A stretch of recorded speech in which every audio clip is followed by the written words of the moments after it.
Well, here we are in the toy box. It was a working title, but it seems to have stuck.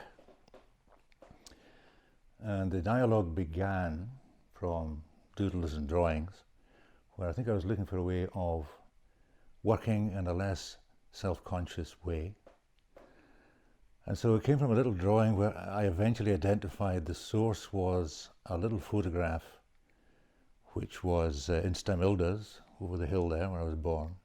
And I grew up re-examining it as I became older, and it became separate and mysterious, and yet at the same time connected.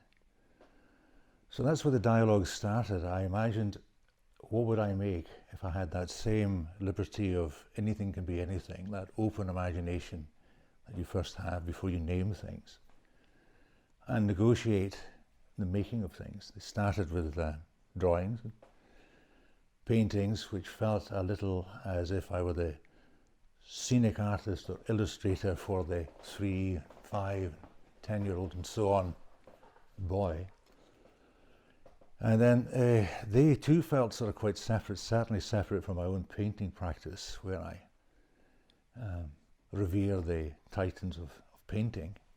So it was quite freeing in a way, and it's part of that dialogue that I often have with students, which is, how do you start to do something that either hasn't been done or you haven't done before, and not have that sense of intimidation, really.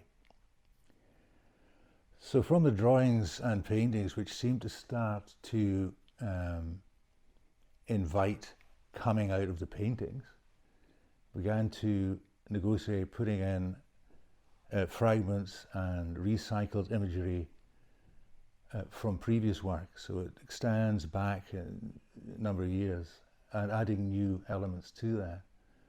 And that's how I would have worked, as far as I can remember, in the very first instance, creating little theatre sets where I was waiting for an audience to come and play.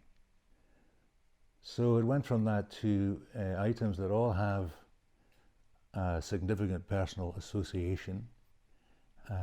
A painting, a portrait, a drawing, whatever, added to with other little elements, I suppose. And I guess it's that dialogue where the child doesn't know what Rococo is, or what postmodern means. And so you add things in, everything can go in. It's really all the same currency. Those first moments of discovering Da Vinci's sketchbooks are aligned with the first time I saw Hitchcock movies, or silent movies, or American comic books, or whatever. It all kind of became available, and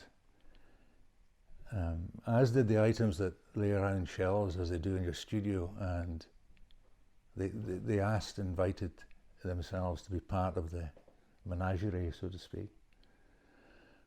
So it became a kind of curiosity shop, and the hope would be that the storylines, which for me sort of cross over,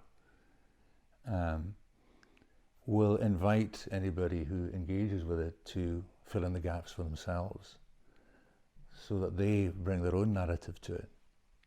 There have been a few visitors, some with significant backgrounds in the arts, others not. Phrases I remember. Somebody apparently said, "I feel as though I have been invited to see some treasure," which reminded me of when I used to make artworks and then submerge them or bury them or put them somewhere unknown, as if one day they might be discovered. So here we are. All I need now is an audience.